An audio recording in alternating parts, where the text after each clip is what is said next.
Welcome back to Go Local Live here in the Navigate Credit Union Broadcast Center. We're here with our last guest of the hour, Senator Paul Jabour for Senate District 5. Very hotly contested seat this year. Primaries coming up quick. Thank you so much for joining us today. Thank you very much. A pleasure to be here with you. So, of course, we'll start with a very sad day in Providence yesterday. Unfortunately, the shooting and killing of a student here on local streets. What do you think needs to change to help prevent these kind of tragedies? Well, one of the things that's very touching is that this young boy, his family lives in my district. They live on Florence Street in Providence. I had the opportunity to go there this morning and spend time with the parents and the family. I was very encouraged by not only the mayor and law enforcement being present, but also members of the Providence School Department were there, and there were some counselors and some individuals from the administration. So clearly the community is rallying around this family at a very difficult time. It is always wonderful to see how people come together in times of such tragedy. Absolutely. And you know, I was born not far from that location. I was born in the Federal Hill neighborhood. Grew up in the West Broadway neighborhood as a young boy, played in the streets of Manton and Joslin and Oneyville. So I understand and I know how that family is feeling today. And what do we have to do as not just for law enforcement, but as a governing body here? I think the General Assembly has taken some significant steps. Last year, Governor Raimondo, with her initiative in both the House and the Senate, we passed two important key pieces of legislation that deal with school safety. The one thing I think we have to take it a step further, one of the things that I'd like us to look at is possibly a statewide 911 lockdown system at all of the city and the states and the way the schools are comprised here in Rhode Island. We're a small enough state that we can manage that. Of course, this was an incident where it could happen anywhere. You could have law enforcement and you can have school protection and you could still have an incident that occurred. My understanding that this individual was not the target either of the shooting. So, but I think what we need to protect our students on a daily basis coming and going to the school as well as their entrance into the school. So I think we have to look a little closer at improved methods to screening students so that we can prevent weapons either being around the school or even in the school. And could you speak a little bit more to this 911 lockdown initiative? What would that entail? Well, I think there's a comparable system that was adopted in the Broward County area down in Florida. And what we would have would be a direct call would be made to a central system, something similar to 911, based on the location of the threat and where the actual potential violence would be occurring or where something did occur. There would be an automatic electronic lockdown. Now, of course, the schools would have to be modified and they would have to install the appropriate electronic systems for both windows, doors, and various entrances and exits to the school. I've spoken to some people who are involved in the Florida project, and they believe that in the state of Rhode Island, having just 39 cities and towns and obviously individual school districts, that it would not be an expense that would be something that we would weigh in favor of the cost versus the benefits. I think the benefits of public safety always outweigh the costs. So in this circumstance, it would be an immediate lockdown of the school in the area, as opposed to hearing about the threat, alerting the school, and then the burden being on the school to lock down. Exactly. It would be a statewide, but it would be a specific area that would receive the call, and that would be implemented immediately. In fact, it would be sort of almost like a blind letter that is sent that people really don't know exactly what's going on, other than that there is a problem and that the safety measures have already been implemented.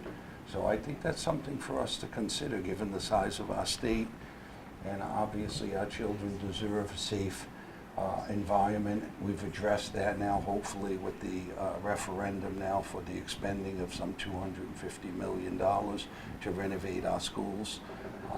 It also puts greater responsibility on the local cities and towns to continue to maintain and upgrade their schools in the future. So while we make that commitment on a statewide basis, we're also asking the city and towns to maintain their responsibility, very much similar to how we dealt with the pension system years ago. When they made adjustments to the pension system, there was also a requirement that the local cities and towns fund their local pensions adequately on an annual basis through their budget.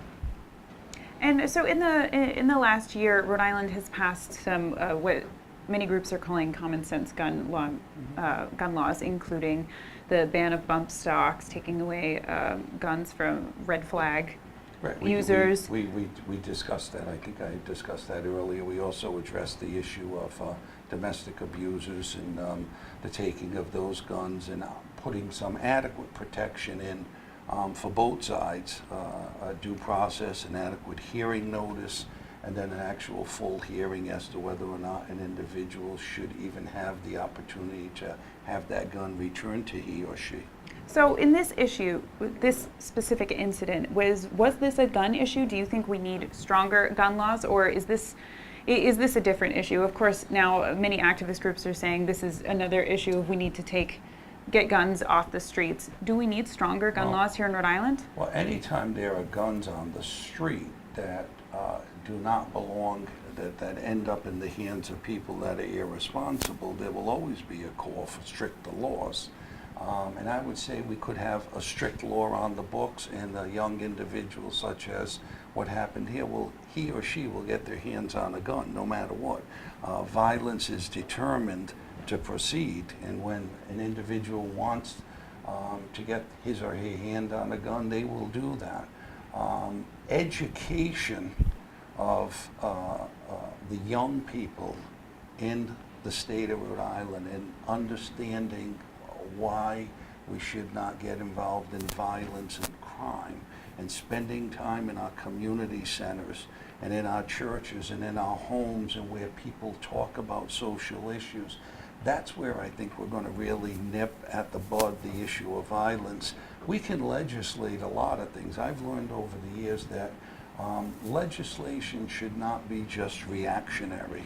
There should be some real purpose for it, and it should have some real underlying effect. And in the case of guns, I think we have some really good laws here in Rhode Island that serve as a deterrent to an individual wanting to violate the gun laws.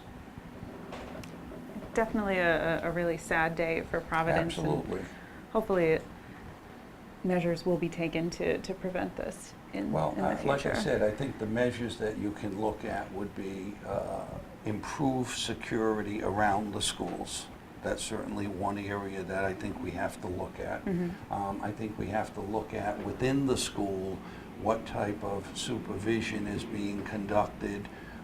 In the case of where maybe they need more individuals in terms of maybe a teaching assistant or another counselor or a supervisor that could be in the building and just patrolling. Unfortunately, we have to use that term, being in the corridors and in the common areas of the school, making sure that people who do not belong in the school, whether it's outside the school or in the school, are not present to create any imminent danger for the students. And so turning gears a little bit to talk about the primary coming up very soon, just a week from now. We've spoken as well in the past with both your primary opponents, and both have said that you've supported measures that have cut taxes for the rich, and that it's to the detriment of Providence. What do you say in response to that? I don't know where they would get the allegations that I've supported tax cuts to the rich. In fact, let me first begin by saying that both of my opponents have run very negative campaigns in which they have presented lies about my legislative record. They are complete lies. I have never supported any legislation that would give tax cuts to the rich. Mr. Bell issued a negative mailing. In fact, he's done 3 negative mailings against me, which are completely false. One of the mailings makes reference to a number of bills that I either would have been a sponsor or a co-sponsor. Those were not bills that provide any relief to rich individuals or individuals with high income. They were bills that were passed over a period of time to increase the estate tax in the state of Rhode Island. And that's a death tax. And the exemption was so low when anyone who would look at the estate tax consequences, somebody who was a hard-working individual, a working-class individual, would be subject to a significant tax upon their death. So that would result in either a surviving spouse or a significant other having to pay a substantial amount of tax. Now, these are working Rhode Islanders, not rich individuals. And let me say, as a practicing attorney, I also have my master's in tax law. So I think I understand the tax code, and I understand the estate tax law. And those bills, by any stretch of the imagination, including an evaluation done by RIPEC, are bills that are common sense for hard-working Rhode Island families. So there's a perfect example of both of my opponents not understanding the law, not knowing the purpose of what the purpose of the legislation is, and what the effect would be, the fiscal note on a bill, something that neither Mr. Bell or Mr. Ordiello know. Now, let me say this. Both of them have engaged in negative, including Mr. Ordiello, who filed a false complaint against me, alleging that I had violated campaign finance laws. That turned out to be completely false. The complaint was dismissed. It was really a complaint that had no merit at all. Mr. Ordiello, as the candidate, had a consultant sign the complaint against me. As a candidate, I think if you are going to run for public office and you want to file a complaint against another candidate, then you should sign the complaint, because that's your responsibility and you're making the allegation. Now, let me explain how that law works. That law says that if you file a frivolous complaint and it has no documentation to support it, you can be prosecuted by the Attorney General in the state of Rhode Island. So I'm curious to see what's going to happen now that the fact that his complaint was dismissed and it was found to be frivolous. As far as Mr. Bell is concerned, both he and Mr. Ordiello fit into the same package. They have raised over $200,000 of out-of-state money, PAC money. All of their funding for this campaign, which again, all negative ads, lies that have been mailed out. Each of them have probably had 3 or 4 mailings to the voters in the district. They all misrepresent my record. They have false allegations. I think what the voters need to look at in this race is who's really qualified, who's a lifelong resident, who has resided in the district, who has the ability to continue to get quality legislation that affects the district in a very profound and positive way. Mr. Bell and Mr. Ordiello are essentially carpetbaggers in the district. They just moved in like 4 or 5 months before the filing deadline. So they have a lot of out-of-state money, and I think what voters have to think about is how are they going to best protect the interests of those voters and residents in our district when they've already been bought and sold by outside political money? I don't accept any political contributions. And I made that pledge when I first ran. I will not accept political contributions in the future. I have always taken the position that people come before politics. It's the taxpayers and the homeowners of my district that I'm out to serve, as well as all the other voters, and I am free to listen to them. And when I am either emailed, discuss with them at community and neighborhood meetings what the issues are that affect the neighborhood or the district, I am free to vote as my constituency will ask me to vote, because I don't take any special interest money. Neither Mr. Bell or Mr. Ordiello can say that. Let me also make it very clear that we restored over $22 million in this year's state budget for both Medicaid, and we also did that for developmentally and disabled individuals. Both of my opponents have lied to the public and said that I did not support the state budget and that I supported the cut in those programs. That is completely false. The initial budget had $22 million less. It was the Rhode Island Senate and the House that restored the $22 million and fully funded both of those programs. So this is another example of Mr. Bell and Mr. Audiello not understanding the legislative process, looking at what would be the first imprint of the budget, but not looking at the final version of the budget and what amendments were made to restore cuts. So they really both have a long way to go before they can convince the voters in the district that they are capable and have the qualifications and the understanding. And if you're not from the district and you don't live there and you don't know the people, then how are you going to represent them? You're going to win a seat based on PAC money?